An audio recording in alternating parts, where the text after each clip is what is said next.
శ్రీవారి కారం, శ్రీవారిని ప్రేమించే వారి కోసం. శ్రీవారి spices, chilli turmeric coriander powder. శ్రీవారి కారం, శ్రీవారిని ప్రేమించే వారి కోసం. బిగ్ టీవీ ఇప్పటి వరకు చేసిన సర్వేలన్నీ అంచనాలను అందుకున్నాయి. తాజాగా ఆంధ్రప్రదేశ్ ప్రోగ్రెస్ కార్డును మీ ముందుకు తీసుకొచ్చింది బిగ్ టీవీ. ఏపీలో ఏడాదిన్నర కూటమి పాలనలో ఎమ్మెల్యేల పనితీరు ఎలా ఉంది, సీఎం, డిప్యూటీ సీఎం అలాగే వైఎస్ జగన్ గురించి జనం ఏమనుకుంటూ ఉన్నారు, పోలవరం, అమరావతి నిర్మాణాలపై పబ్లిక్ రియాక్షన్ ఏ విధంగా ఉంది, సూపర్ 6 పై జనం మాటేంటి, ఇలాంటి కీలక విషయాలపై బిగ్ టీవీ అన్ని నియోజకవర్గాల్లోనూ సర్వే చేసింది. ఆ సర్వే రిపోర్ట్ను నియోజకవర్గాల వారీగా మీ ముందుంచుతోంది Big TV. Big TV survey report MLA progress కార్డులో ఈ రోజు ఎపిసోడ్ని కైకలూరు నియోజకవర్గం నుంచి మొదలు పెడదాం. ఏలూరు జిల్లా కైకలూరులో గత అసెంబ్లీ ఎన్నికల్లో బీజేపీ నుంచి కామినేని శ్రీనివాస్ పోటీ చేశారు. వైసీపీ నుంచి నాగేశ్వరరావు బరిలో ఉన్నారు. ఆ ఎన్నికల్లో కామినేని శ్రీనివాస్ తన సమీప ప్రత్యర్థిపై 45,273 ఓట్ల మెజారిటీతో విజయాన్ని సాధించారు. మరి కూటమి ప్రభుత్వం ఏడాదిన్నర పాలనపై ఈ సెగ్మెంట్లో జనం ఏమనుకుంటున్నారు, ఎమ్మెల్యే పనితీరుపై సంతృప్తిగా ఉన్నారా, సీఎం పనితీరుకు ఎటువంటి రేటింగ్ ఇచ్చారు, నారా లోకేష్, పవన్ కళ్యాణ్, జగన్ గురించి ఈ సెగ్మెంట్ ప్రజలు ఏమనుకుంటున్నారు, ఓవరాల్గా కూటమి ప్రభుత్వంపై జనం మాటేంటి, బిగ్ టీవీ ఎక్స్క్లూజివ్ సర్వే రిపోర్ట్లో చూద్దాం. ఎన్నికల సమయంలో కైకలూరు నియోజకవర్గ ప్రజలకు కామినేని శ్రీనివాస్ ఇచ్చిన హామీలేంటో ముందుగా మనం చూద్దాం. ఇవే ఎన్నికల సమయంలో కైకలూరు నియోజకవర్గ ప్రజలకు కామినేని ఇచ్చిన హామీలు. కొల్లేరును టూరిస్ట్ స్పాట్గా చేస్తాము అంటూ చెప్పారు. అలాగే ముదినేపల్లిలో ప్యాడీ ప్రొక్యూర్మెంట్ యూనిట్ను ఏర్పాటు చేస్తామని చెప్పారు. ముదినేపల్లిలో 50 పడకల హాస్పిటల్ను నిర్మిస్తామంటూ ప్రజలకు హామీ ఇచ్చారు. మరి ఇప్పటికీ నియోజకవర్గంలో ఉన్న సమస్యలు ఏంటో ఒకసారి చూద్దాం. ఇవే ఇప్పటికీ నియోజకవర్గంలో కనిపిస్తున్న సమస్యలు. కొల్లేరు సరస్సు కలుషితం అయిపోతూ ఉంది. కొల్లేరు సరస్సు కలుషితం అయిపోతూ ఉండటం కైకలూరు నియోజకవర్గంలో పెద్ద సమస్య. చుట్టూ చేపల చెరువులు ఉన్నాయి. ఆ చేపల చెరువుల్లో రసాయనాలను వాడుతూ ఉన్నారు. దాని కారణంగా కాలుష్యం పెరిగిపోతూ ఉంది. ఆ కాలుష్యం కారణంగా కొల్లేరు అపరిశుభ్రంగా మారుతుంది, కాలుష్య కూరల్లో చిక్కిపోతూ ఉంది. అంతేకాదు కొల్లేరు ఆక్రమణలకు గురవుతూ ఉండటం ఒక ప్రధాన సమస్య. మరోవైపు ప్యాడీ ప్రొక్యూర్ యూనిట్ ఏర్పాటు చేయకపోవడం ఇంకో సమస్య. ప్రొక్యూర్ యూనిట్ లేక మోంతా తుఫాను సమయంలో వరి రైతులకు తీవ్రమైన నష్టం వాటిల్లింది. అలాగే కైకలూరు సెగ్మెంట్లో 100 పడకల హాస్పిటల్ లేకపోవడం ఇంకో సమస్య. 100 పడకల హాస్పిటల్ అప్గ్రేడ్ చేయడానికి ఎన్నికల సమయంలో ఎమ్మెల్యే హామీ కూడా ఇచ్చారు. ఇక కలిదిండిలో రైతు బజార్ ఏర్పాటు చేయాలి అని ఎప్పటి నుంచో అక్కడి రైతులు డిమాండ్ చేస్తున్నారు. రోడ్డు పక్కనే కూరగాయలు అమ్ముకోవాల్సిన పరిస్థితులు తలెత్తుతూ ఉన్నాయని చెప్తున్నారు. ఇది ఇంకో సమస్యగా కనిపిస్తుంది. మరోవైపు ఆక్వా రైతులకు కోల్డ్ స్టోరేజ్ సౌకర్యం లేకపోవడం ఇంకో సమస్య. కోల్డ్ స్టోరేజ్ సౌకర్యం ఉంటే మంచి రేటుకు రైతులు అమ్ముకునే అవకాశం ఉంటుంది అని రైతులు ఆశపడుతున్నారు. ఇక ప్రతి మండలంలో 2 కోల్డ్ స్టోరేజ్లు పెట్టాలి అని ఆ ప్రాంత ఆక్వా రైతులు వినతి పత్రాలు సమర్పిస్తూ ఉన్నారు. మోంతా తుఫాన్తో కలిదిండి కైకలూరు వంతెన డ్యామేజ్ అయింది. ఆ వంతెన డ్యామేజ్ కూడా ప్రస్తుతం అక్కడ ఒక సమస్యగా కనిపిస్తోంది. మండవలిలో స్కూల్, పిహెచ్సి దగ్గర డ్రైనేజ్ సమస్య చాలా ఎక్కువగా కనిపిస్తుంది. ఇవి ప్రధానంగా కైకలూరు నియోజకవర్గంలో కనిపిస్తున్న సమస్యలు. మరి ఎమ్మెల్యే పనితీరుకు జనం ఏమనుకుంటూ ఉన్నారో ఒకసారి చూద్దాం.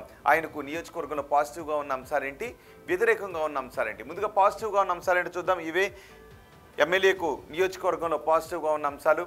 గతంలో పిహెచ్సిలు ఏర్పాటు చేయడం అది ఇప్పుడు ఎమ్మెల్యేకు పాజిటివ్గా కనిపిస్తుంది. అలాగే సీసీ రోడ్లు, బీటీ రోడ్లకు శంకుస్థాపనలు చేశారు. మరోవైపు పోలరాజ్ కాలువ లైన్లు శుభ్రం చేసేలా చొరవ తీసుకున్నారు. అలాగే ఉప్పుటేరు వాగు ప్రవాహం క్లియర్ చేయడంలో ఆయన చాలా చొరవ తీసుకున్నారు. ఇక జల్ జీవన్ మిషన్ కింద తాగునీటి పనులు ప్రారంభం అవుతూ ఉండటం ఇవన్నీ ఎమ్మెల్యేకు నియోజకవర్గంలో పాజిటివ్గా ఉన్న అంశాలు. మరి కామినేని శ్రీనివాస్కు నెగిటివ్గా ఉన్న అంశాలు ఏంటో ఒకసారి చూద్దాం. నెగిటివ్గా ఉన్న అంశాలు కూడా ఇక్కడ మనకి కనిపిస్తూ ఉన్నాయి. హైదరాబాద్లోనే ఎమ్మెల్యే కామినేని శ్రీనివాస్ ఎక్కువ సమయం గడుపుతున్నారు అని జనం అనుకుంటూ ఉన్నారు. జనంతో మాట్లాడడం, సమస్యలను పరిష్కరించడం ఇవి పెద్దగా చొరవ తీసుకోవడం లేదు వీటికి ఎమ్మెల్యే అని అనుకుంటూ ఉన్నారు. అలాగే అభివృద్ధి పనుల టైంలోనే సెగ్మెంట్లో జనంతో మాట్లాడుతూ ఉన్నారు. మిగతా సందర్భంలో కొంచెం దూరంగా ఉంటున్నారు అని జనం అనుకుంటున్నారు.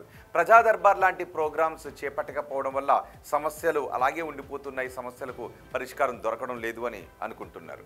ఇక కొల్లేరు సమస్యకు శాశ్వత పరిష్కారాన్ని చూపించాలని జనం అనుకుంటూ ఉన్నారు. కానీ కామినేని ఆ సమస్యకు శాశ్వత పరిష్కారాన్ని చూపించడంలో పెద్దగా చొరవ తీసుకోవడం లేదు అని జనం అనుకుంటూ ఉన్నారు. రోజు సెగ్మెంట్లో ఉంటాను అనే మాటిచ్చారు ఎన్నికల సమయంలో, కానీ ఆ మాటని ఇప్పుడు తప్పారు అని జనం అంటున్నారు. ఇక దానగూడెం ఘటనను ఖండించకపోవడం ఒక మైనస్గా కనిపిస్తూ ఉంది. ఎమ్మెల్యే అనుచరులకు అడ్డు అదుపు లేకుండా పోయింది అని నియోజకవర్గ జనం అంటూ ఉన్నారు. అలాగే పేకాట క్లబ్లు, మైనింగ్ మాఫియాలో అనుచరులు ఎక్కువగా తలదూరుస్తున్నారు. పేకాట క్లబ్లను ఎమ్మెల్యే అనుచరులే నిర్వహిస్తున్నారు, మైనింగ్ మాఫియాలోనూ ఎమ్మెల్యే అనుచరులే ఉన్నారు అని జనం అనుకుంటూ ఉన్నారు.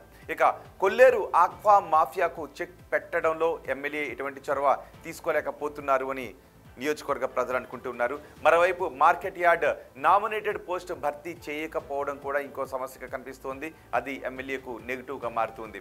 ఇక జగనన్న గ్రీన్ విలేజ్ లేఅవుట్ అవినీతిపై ఎమ్మెల్యే మాట్లాడకపోవడం మరో నెగిటివ్ అంశంగా ఇక్కడ కనిపిస్తుంది. అలాగే చిట్టీల పేరుతో జనానికి టోపీ పెట్టిన వారే ప్రస్తుతం ఎమ్మెల్యే చుట్టూ తిరుగుతున్నారు అనే టాక్ వినిపిస్తోంది. ఇది ఎమ్మెల్యేకు నియోజకవర్గంలో ప్రతికూల ప్రభావాన్ని చూపిస్తూ ఉంది, మైనస్ పాయింట్గా మారింది.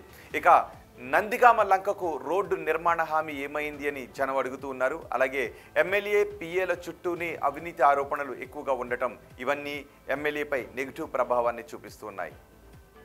ఇక ఎమ్మెల్యే పనితీరుకు ఎన్ని మార్క్స్ వేస్తున్నారో ఒకసారి చూద్దాం. చాలా బాగుంది అని చెప్తున్న వారి సంఖ్య 5.0గా ఉంది. బాగుంది అని 2.5% మంది చెప్తున్నారు. పర్వాలేదు అని 45% మంది అంటున్నారు. బాగా లేదు అని 35% మంది జనం చెప్తున్నారు. అస్సలు బాగా లేదు అని 12.5% మంది జనం చెప్తున్నారు. అంటే 47% మంది జనం అసంతృప్తిగా ఉన్నారు అనే విషయం అర్థమవుతుంది. కేవలం 53% మంది సంతృప్తిగా ఉన్నారు అనే విషయం అర్థమవుతుంది. ఇక ముఖ్యమంత్రి చంద్రబాబు పనితీరుకు ఈ నియోజకవర్గ ప్రజలు ఎన్ని మార్క్స్ వేస్తున్నారో చూద్దాం. చాలా బాగుంది అని 4% మంది జనం చెప్తున్నారు.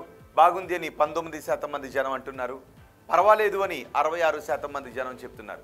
బాగా లేదు అని 8.5% మంది జనం చెప్తూ ఉంటే అస్సలు బాగా లేదు అని 2.5% మంది జనం చెప్తున్నారు. అంటే 11% మందిలో కొంత అసంతృప్తి కనిపిస్తూ ఉంది. 89% మందిలో సంతృప్తి వ్యక్తమవుతుంది. ఇక ఓవరాల్గా ప్రభుత్వ పనితీరుకు ఈ నియోజకవర్గ ప్రజలు ఎన్ని మార్క్స్ వేస్తున్నారో చూద్దాం. చాలా బాగుంది అని 4.4% మంది జనం చెప్తున్నారు.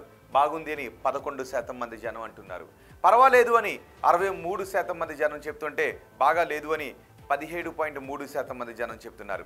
అస్సలు బాగా లేదు అని చెప్తున్న వారి సంఖ్య 4.3%గా ఉంది. అంటే దగ్గరగా 21-22% మంది ప్రజలు ఇక్కడ అసంతృప్తిని వ్యక్తం చేస్తూ ఉంటే సుమారు 88 నుంచి 89% మంది ప్రజలు సంతృప్తిని వ్యక్తం చేస్తున్నారు ఈ నియోజకవర్గంలో.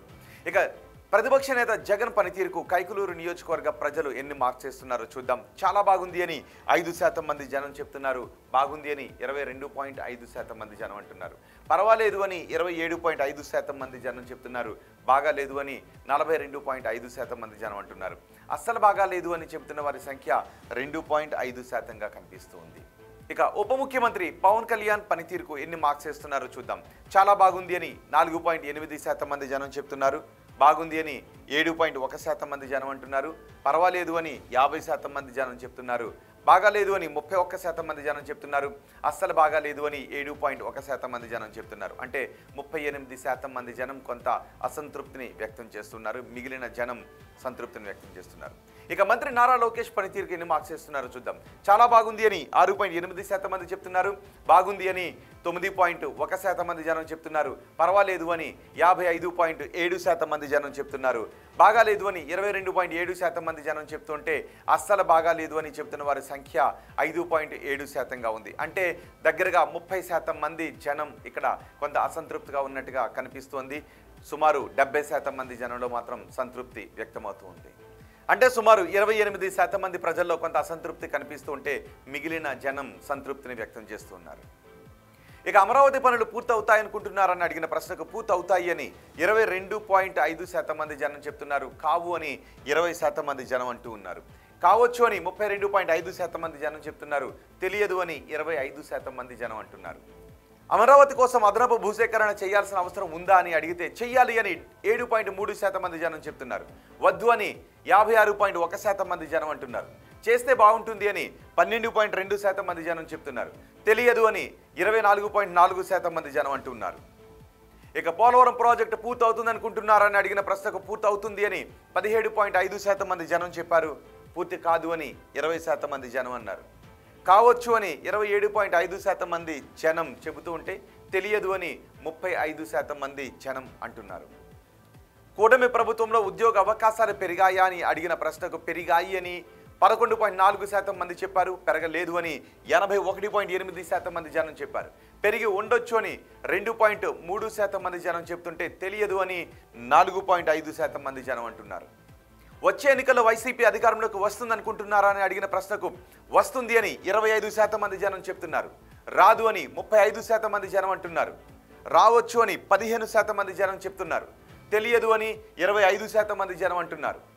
చంద్రబాబు తర్వాత ముఖ్యమంత్రిగా ఎవరైతే బాగుంటుంది అని అడిగితే పవన్ కళ్యాణ్ అయితే బాగుంటుంది అని 19.5% మంది జనం చెప్పారు. నారా లోకేష్ అయితే బాగుంటుందని 26.8% మంది జనం చెప్పారు. తెలియదు అని 53.7% మంది జనం అన్నారు. ఇవి కైకలూరు నియోజకవర్గానికి సంబంధించి big TV survey report, AP progress card.